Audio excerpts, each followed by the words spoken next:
Couple of years down the road, you have gotten really into stargazing. Stargazing? Stargazing. Am I You're using like star. a telescope or just like normal specs? Depends upon where you're going. There are Okay. nights where, yeah, you're gonna definitely need a telescope. You're definitely gonna, need some aid, some visual aid. And there are some times where you'll go to like places that because of how like big the mountain that you're on or whatever is, or just the placement of civilization on that particular part of the earth, you're just a lot closer and a lot clearer. So there are some nights that like if there's ever like a section, a particular constellation, let's say, or whatever, that you really want to focus on, then you go on one of those really high mountaintops and you bring your gear. And then you feel like you're almost like overdosing on gazing when you do that.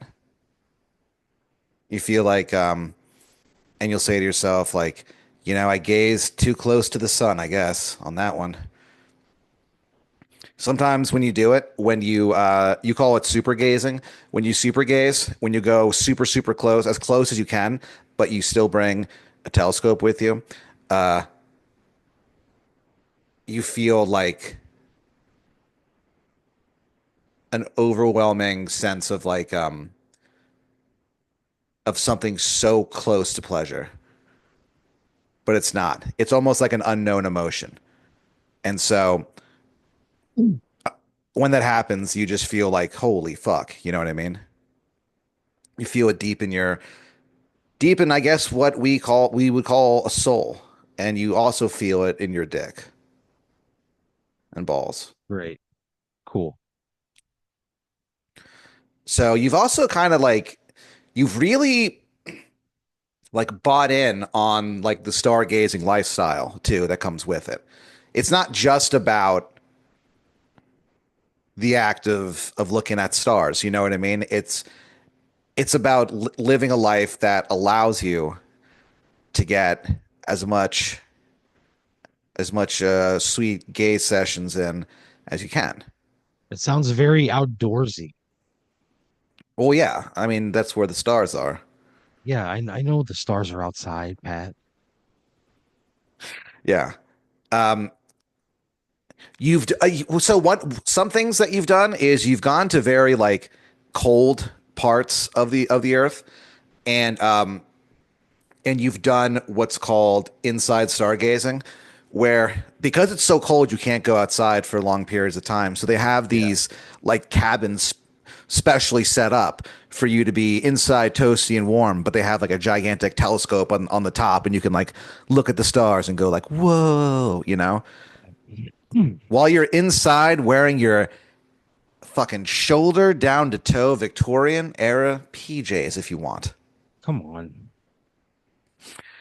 And so the way that you started doing this is you won a ticket to go see the what's it called, the Aurora Borealis or whatever it's called, the Northern Okay. Lights.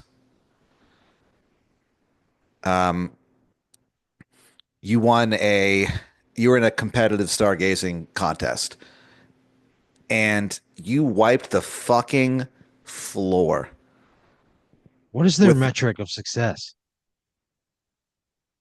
How the fuck do they, how do you know? How do you calculate a victory? So what it is it's put on by Stargazer magazine, and there's a guy who's the judge, and he'll go, all right, guys, find. He'll take everybody and like spin them around, and then after they're done spinning, he's like, find the Draco constellation, and they have to go like, I got it, you know what I mean, or like, whoa, where is it, and so it's Whoa. only you're there's That, there's only two other people who enter it. And so it's this guy. His name is Milt Purvis. He's like this like older guy, and like he has really bad eyesight. And really, honestly, Milt should have stopped stargazing years ago. It really is straining his eyes, and he can barely see anything. He He only has also, game. yeah, that's what some people say. He doesn't believe it though. Like he's like, I think that's bullshit. He also refuses to stop driving, even though his eyesight is quite Oh poor. no. So it's this Man. guy, yeah, Milt Purvis, and then this guy Colin Nayrod. And so you end up just owning these guys, and you win a all expenses paid, and I mean all expenses trip to you're gonna go to Alaska to see it. And so on the way there, you were in or on a plane, and you were sitting next to this guy who was like white knuckling his fucking armrests, you know? And you look over and you're like, oh, like first time flying or whatever. And he's like, no, but I know who our pilot is, and he fucking sucks. You're like, what? And it turns out that your pilot, it is ranked dead last in Oh terms of no. like pilots in the United States. I have the world's worst pilot. The world's worst pilot. Yeah, he's good enough to be a professional, but bad enough that people, if you're into knowing who your pilots are, which some people are, I guess, you don't really give a fuck, you know? Who is this guy? He's only someone who's taking you up into the air where you don't belong. Why would you want to know anything about him? That's how people like you think. Not this guy. He's like, yeah, I mean, look, I'm I perfectly would happy not knowing a fucking thing about my pilot. this year the guy sitting next to you who's so nervous, he's like, look, I would be okay with a Kurt Johnson or even a Benjamin Goring, but fucking Nick Sitters, this guy. He was in the Air Force, and he like his nickname was Crash because he was always, crashing Why is he allowed to fly a plane? because If he he's passed. always crashing. He doesn't crash like commercial airlines. This was when he's in the Air Force. He passed, you know what I mean? He's never really had it, nothing's ever happened, luckily. So you fly to Alaska without incident, but the guy is very nervous sitting next to you. So you get to Alaska. Um, you are met by it's like a group of people who are going out to see the Northern Lights together, and they bought you a ticket too. And so you don't like know any of these people or anything, but when you see the Northern Lights for the first time, it unlocks something within you that you didn't know was there. A need to look at the natural wonders of the universe. A need to look at something outside of yourself for once. Jesus And Christ. as you stand underneath the Northern Lights, you can tell that it's a transformative experience for like everybody. You know, like Yeah. one guy, he looks up at the Northern Lights and he just knows as soon as he gets back to the continental, or not gets back to the U.S., back to home. You know what I mean? Yeah. He's gonna leave his wife. Holy shit. You see him take off the wedding ring. What? Yeah, you see one guy be like, he looks up, and you can see that he's transformed too. He takes out his wallet and it's stuffed with $100 bills, and he just fucking rips them all up Why would you do that? because he's Why would you? transformed. What a You fucking kind of idiot. you kind of luck out though because the way he does it is he rips it. This is a guy who he was used to, he's like, really rich and successful now, but back in the day he used to be like a strong man before he got into the stock market or whatever. and he would rip phone books in half. So he Yeah. rips this pile of 100s in half, and it rips like perfectly. And he throws it. He just kind of like lets it fall to the ground. And so when he's not looking, you walk over and like grab them all, and like later on, you're able to like put them back together very easily. Yeah. So you see the Jesus northern Christ. so you see the northern lights, and you come out like 4,500 bucks like in the black. So you're feeling pretty good. God damn. So luckily business. So basically, it's like, you're running your own business, and that's good. It's going well. It was kind of touch and go there for a while, but now things are going well. So you pretty much spend your day working at your business, and then at night you're looking at stars.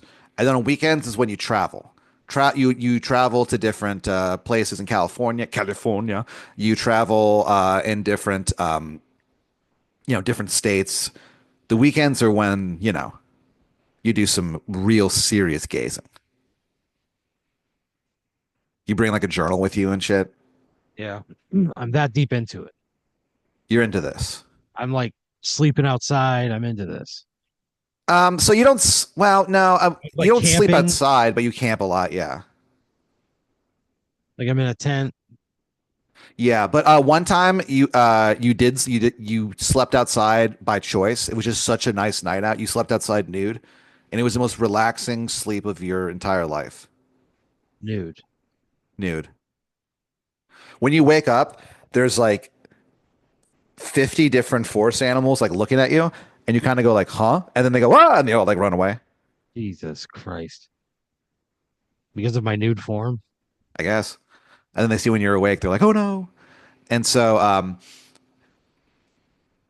you're during the day, what you do is you take old cars, and you restore them, and then I guess you could say you sort of like refurbish them, Yeah. because you, my friend, are in the clown car business. What? You know how like, I'm refurbishing clown cars? you're taking cars and you're turning them into clown cars. And God so, damn it. you know how it's like, you go to the circus, there's a car that shows up, and then the door opens and like a clown jumps out, and then like 35 clowns jump out, and people are like, how are they doing? This is crazy. How do they fit all those clowns in there? Yeah. Because of We're people, all wondering. yeah, people like you put together clown cars. And so what you'll do is you'll get a car, and you'll make sure the windows are tinted, aka murdered out, as you put it. And also you go inside the cars, and you remove pretty much everything Yeah. to give it just that much extra space. Yeah. You also you do a bunch of different tricks to be able to add some more space. And then also, you can park it in such a way to block an entrance or something, so the clowns aren't really, they're just passing through the car. You know what I mean? It's all just carnies and rubes, my man. Rube. And not anymore. You're a rube turned carny, a rarny is what they call you. Who So called me that? the carnies who run the Oh, circus. great. So the circuses have made a big comeback. Americans have started to appreciate clowning a lot more, and just the circus in general. They're like, we're going to go back to simpler forms of entertainment. There's all this crazy, VR technology, and, Super Nintendos, and there's all this stuff that I don't understand. Let's just get back to the basics. Let's get back to the stuff that our great, great, great grandfathers loved: the circus, clowns,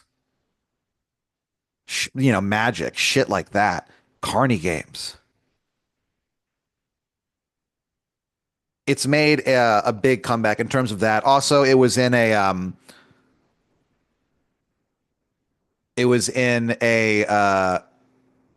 smash hit movie, like featured a bunch of like circus stuff. It's made by the people who made Hamilton. It's like a musical about circuses, and that kind of it's called The Big Top, and Lin Manuel or whatever is in it, and he sings and raps. I love the circus. Wicka wicka wicka, go to the circus or wicka wiki wah wah wah west, Jim West. So it's circuses and stuff like that have become like it's at the forefront of people's minds. They incorporate the Wild Wild West theme into one of their numbers. Yeah, yeah, I guess so. They sample it. Yeah. It sucks. Well, no, it's during a in the middle of it, he does this thing. Lin Manuel does this thing where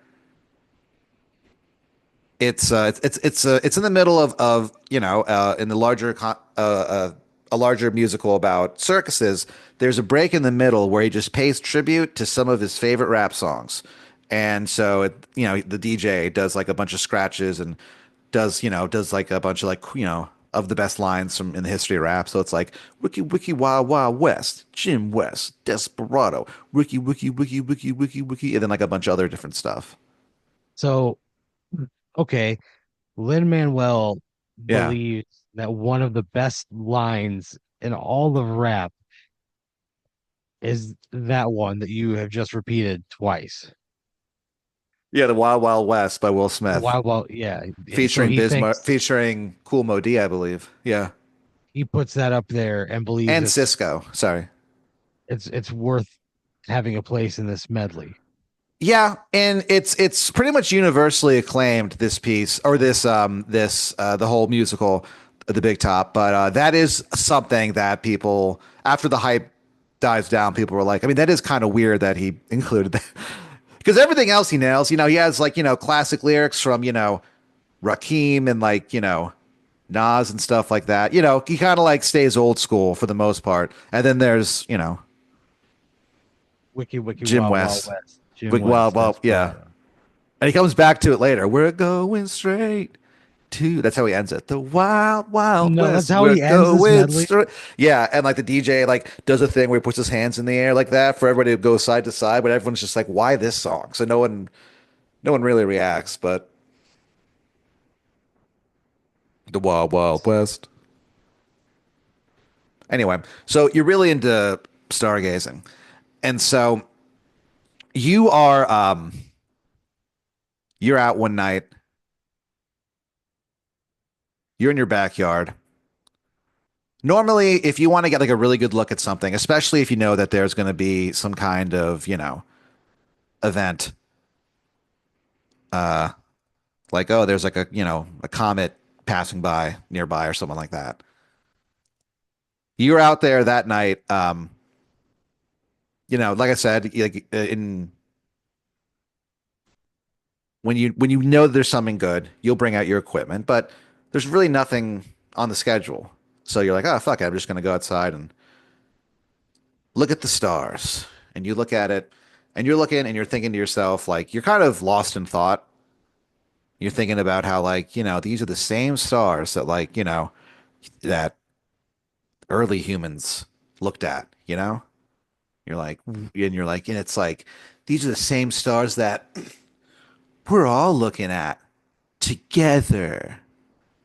And you're like, and you kind of like a single tear runs down your cheek and you kind of, and you Almost whisper, that. why must there be war? You're like really, affected by this. And then suddenly you hear like, Aaron. And you're like, what? And you hear like, hey, up here. And you're like, huh? And you look up and there's a constellation that kind of looks like Hercules. And he's about to step on a serpent's head. And as you look into the sky, you can see the Hercules constellation kind of like light up a little bit. Yeah. It's like, Aaron, up here. And it kind of like lights up in like time to like, or at the same time as it speaks, you know what I mean? Type deal. Yeah. He's like, Aaron, can you hear me? It's me, the constellation Hercules. What the fuck is going on? The serpent What the underneath him, fuck? the serpent underneath him is like, hey, he goes, hey, Aaron. Hey, it's me. Anyway, he goes, Aaron, What the fuck do you mean? Hey, it's me.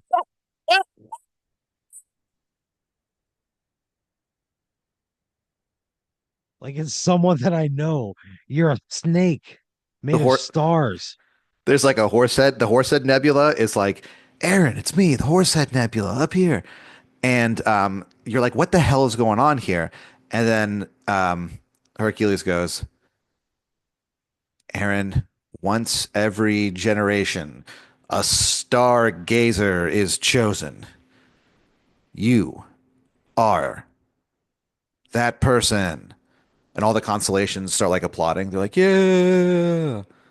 One of them yells, fuck yeah, Aaron. Fuck does this even mean? So you become basically what, the constellations go on to tell you is that every generation, there's one person who is picked to be the stargazer, the person who can talk to the stars and who has to be kind of, humanity's representative to the stars. And, all that entails. And they go, look, honestly, it's at this point mostly ceremonial. You're not really going to have to deal with that much. What the fuck does that even what does that mean? What the fuck does that mean? He goes, look, just if there's like a celestial event involving humanity, then you're going to be the person who kind of stands for humanity, and you're the person who can communicate with us. And really, it's only you. No one else can hear us. They're like, all What does right. this So entail? they go, you'll see. They go, look, it's really not that important. It's mostly, ceremonial. It's like, think about it as, be the vice president. The only thing you can really do is, break a tie in the Senate. That's about it. Yeah, and I'm sure that won't happen. And they go, definitely not. And they go, all right, Aaron, well, we will meet with you when the stars are right. And they kind of like fade away. And you're like, that's kind of weird. And then 2 seconds later, like Hercules comes back and he's like, all right, actually, we do need you to do one thing. He goes, Aaron, he's like, look, by now, I guess you know that there are things out there in the cosmos that man just does not understand. I don't want any part of these charades. I don't want any fucking part of this. He's like, what do you mean, You're Stargazer? you're setting me up for something terrible that I'm going to be introduced. I don't want any part of this. I just want to live my life as a sad, normal human being. I don't want to deal with the stargazing. I don't want to be the stargazer. I don't want to have the responsibility of humanity's decision making on my back. Like I don't want that. They go, yeah, but Aaron, think about you love looking at the stars, and one of the things that happens to the stargazer is you're given like, star power. And so you're able to see, stars that are like really far away. Isn't that cool? Yeah, that sounds real fucking cool. But I am not the person who should be like the moral arbiter for all of humanity. They go, look, here's what's going on. Hercules goes, so as you know, there are 8 phases of the moon. And well, Aaron, I don't really know how else to put this, but well, I guess in a way that you as a human can understand, they're at war with each other.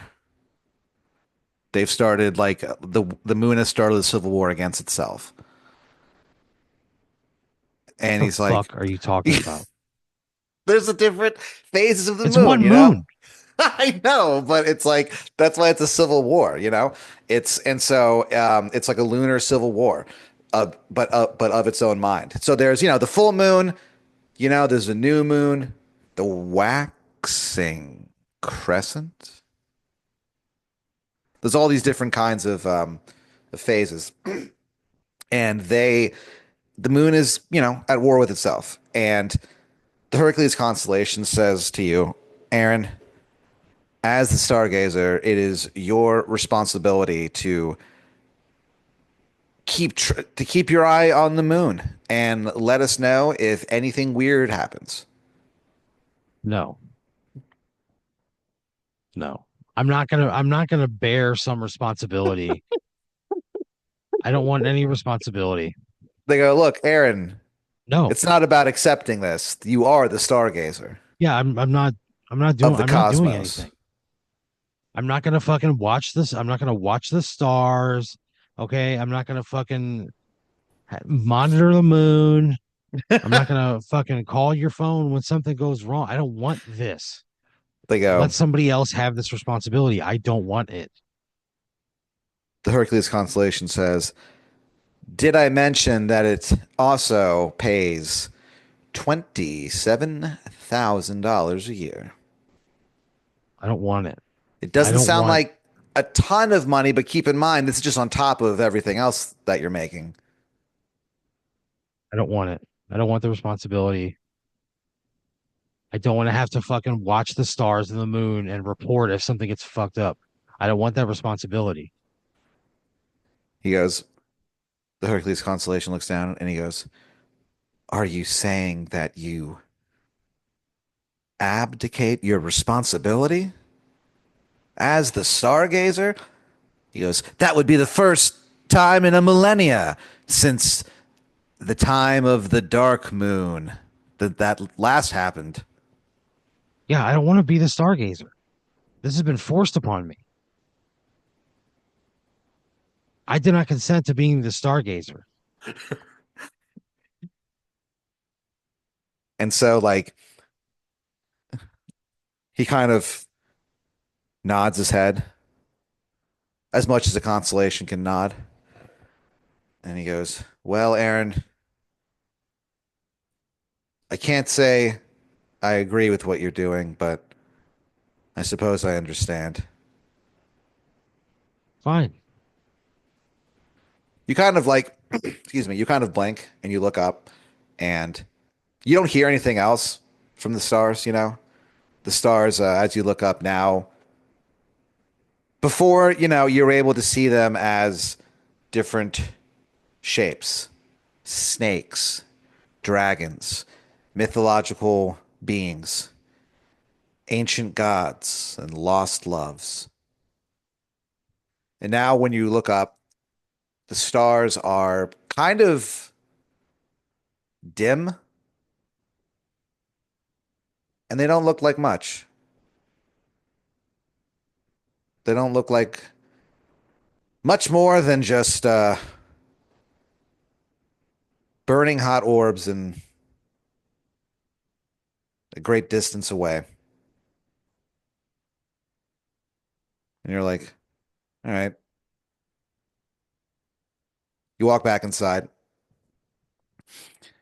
and you go to sleep.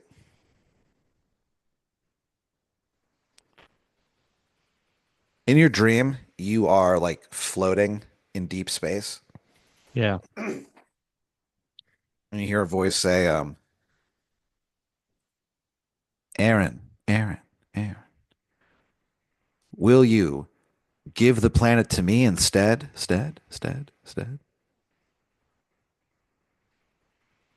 Give you the planet? What the fuck are you? No, I'm not. I don't have anything. Leave me alone. I'm not the stargazer. But you hear the voice go, you are not. No. You blink, and then in front of you is this kind of like weird looking guy.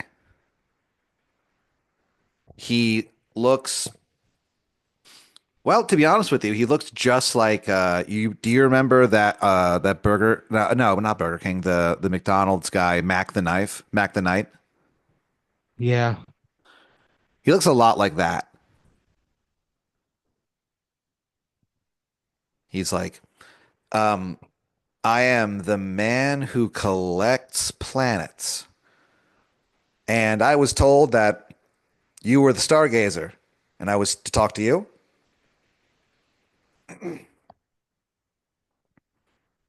No, I'm not the fucking stargazer. He I just goes, told you that. what do you mean? I mean, I'm not the stargazer. I don't know what don't know who is. I'm not the stargazer. You please leave me alone. And he's like, okay.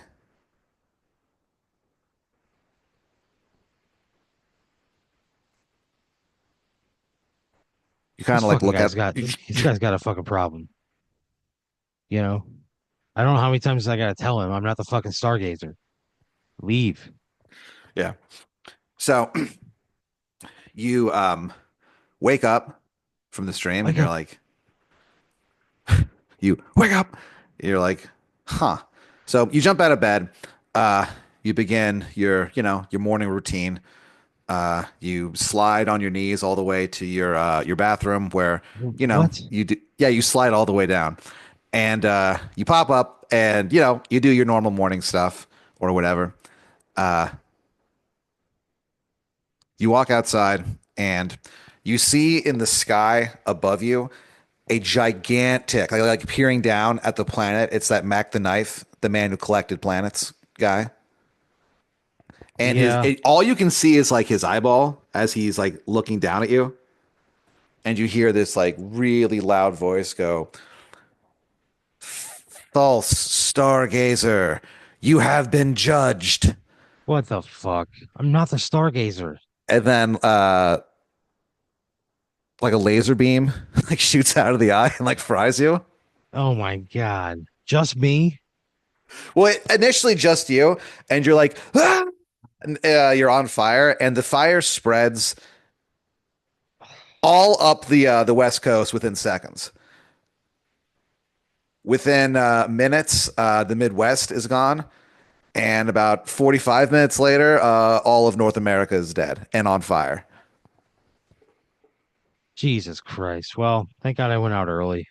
Yeah, well, the only thing about this is that it doesn't actually like kill you. It just What freezes you in place. It just freezes you in what the place, and, fuck, Pat? and you just burn. I just burn. You're just frozen, yet you burn. Yes. Oh, fuck off. You That rejected your sucks. celestial responsibility, and so he had to destroy your Yeah, planet. whatever. Fuck him. That The sucks. man who I didn't collects planets. I wasn't even I wasn't even the guy. No, you were supposed to be. And then Yeah, I you didn't want fucking it. left. I know, you gave it up. And then because of that, You all didn't of North backfill the America is role? on fire. It stops. It's really weird because it's as soon as like where Central America starts, that's where the wall of flame ends. Same thing with like Great. the Canadian border. Great. Cool. Alaska's spared, as is Hawaii and Puerto Rico.